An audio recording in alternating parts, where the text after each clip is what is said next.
Thank you so much for taking the time to join this morning and hear about our First School program. I'm going to speak with you a few minutes this morning about the First School in general and overall, but I'm actually very eager for you to have the opportunity to meet with our teachers.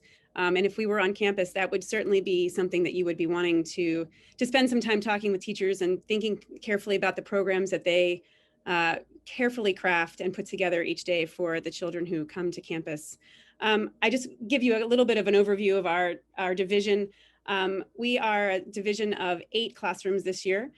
We have our youngest children, our 2.5-year-olds, are Kiwis, and they are 2.5 and 3-year-old, young 3-year-old children this year. We have one section of those children on campus. We have 2 sections of 3-year-olds, we call our preschool program.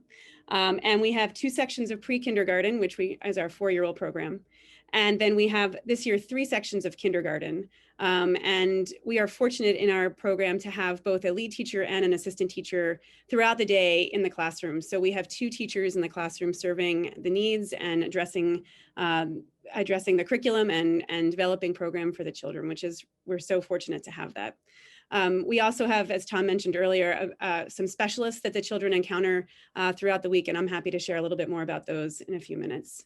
I think as I was thinking about this presentation and what would be the most important thing as a parent looking for a school now in this age and continuing on as education has likely changed in many, many ways for the long term, what is the most important thing that I would want to be thinking about? And I think that is who are the people that my child is coming in contact with when he or she attends school. And I want to share with you that the faculty and staff in this division are top-notch. And they really put the children at the center of all the decision-making. They are wholly dedicated to the children, to their learning, to developing relationships. They get to know the children in meaningful ways, whether it's their likes and dislikes, their families, their favorite activities, what they do outside of school, so that they can really make those deep connections with the children, creating a safe and trusting environment in which the children then are willing to take risks, willing to try new things, willing to make mistakes and know that mistakes are okay, and willing to fail at things sometimes, because we all do, and it's important to know how to be resilient and to pick oneself up after that. So I really just wanted to stress to you the importance the value that we put on a very strong teaching team within this division and throughout our entire school. We also are very aware at this age in particular that there is a wide range of developmental development in this division, so that some children move more quickly through some skills and need more time with others, and the faculty and staff are adept at being able to meet the children where they are. In the First School, we have some programmatic elements that are essential to our program. We have sort of 3 that we consider to be the top importance. Our social emotional learning, which is critical at this early age, which we would consider sort of to be life skills. Physical development, a child's body, physical development, and then also cognitive development. And I'll just speak a little bit to each of those topics. So social emotional development, as I mentioned, is sort of the life skills. And as you can imagine, in a 2, 3, 4 kindergarten classroom on up through school, those kinds of interactions happen every day. Life skills are a critical part of what we teach in the First School, but also throughout the whole school. And so much of that in the First School is actually learned through very purposeful play that we present to the children. Play is the work of childhood. Children need to know how to play, and it shouldn't be underestimated in any way that the importance of play in a child's life. It creates amazing opportunities for children to problem solve, to make decisions, to negotiate both with themselves, but also socially with other people, with adults, with other children, and to think critically. All of those are foundations for when a child encounters academic problems, issues, things that they're trying to solve, and that underpinning and building of confidence through play and critical thinking skills are important as we move up into older grades. The social emotional learning also helps students to identify their own emotions and how they feel about things, and recognizing other people's emotions and how they may react to something.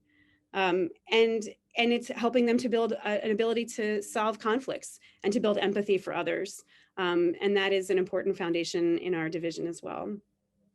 When I think about physical development, we want to think about a child sort of how they are building their both large and small muscle development. And while we might think that that is something separate, that is actually a really critical part of a child's development.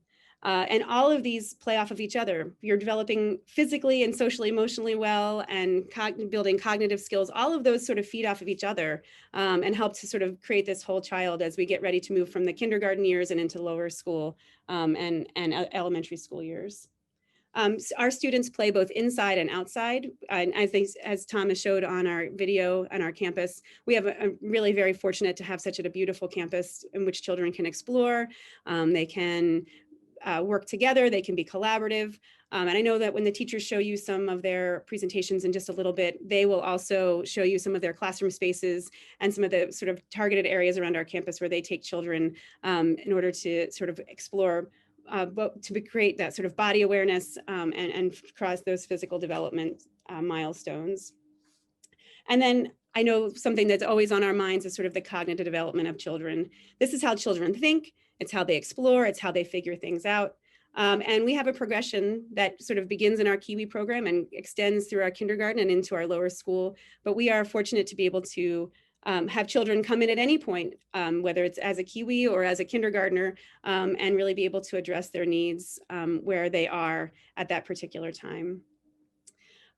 So I wanted to also sort of dive a little bit into the literacy program that we have, and I know the teachers will do that a little bit more, but I wanted to share with you that our children are immersed in a print-rich environment. They are exposed to texts that are diverse and often prompt questions, prompt creativity, creative interpretations, allow students to make predictions, and all of those important skills as we think about stories and creativity and building a strong language and literacy program. As we move through our grades and into the sort of pre-kindergarten and kindergarten years, students are exposed to more phonetic sounds, letters, beginning those reading skills. And that's a really important and both exciting time for the children as they're beginning to think about their own reading and their own abilities. And our language and literacy skills don't just include reading, but also include speaking and listening and beginning writing skills as well. I think the last thing I would like to mention is our math, actually not the last thing, but I'd like to mention our math program as well. Math is embedded in all of that we do in our classes. Many of our daily routines include math. We have sorting and grouping and classifying happening often in our programs. We develop an early number sense. We work with children from Kiwis through kindergarten to develop sort of that early number sense, particularly in our kindergarten program. You'll see data and graphing happening around our program. And so that is another critical piece of what we do each day. And then I just want to touch briefly on the specialists that we include in our program. So not just the homeroom teachers, but we also have children who have the opportunity to work with a music teacher on a weekly basis, a PE teacher. We have science in our program and art as well. And we also are fortunate to have a tech integrator who we share with the lower school who can come and help students with projects, technology-based projects within our first school division. And we are also very fortunate in particular, always, but in particular this year, that we have a shared counselor between the first school and lower school as well, so that she is there to support both teachers and life skills lessons and learning that happens within the classroom space. I believe we're going to have 2-minute videos from different specialists again that we'll post online and send as a follow-up to this event. Thanks, Becky.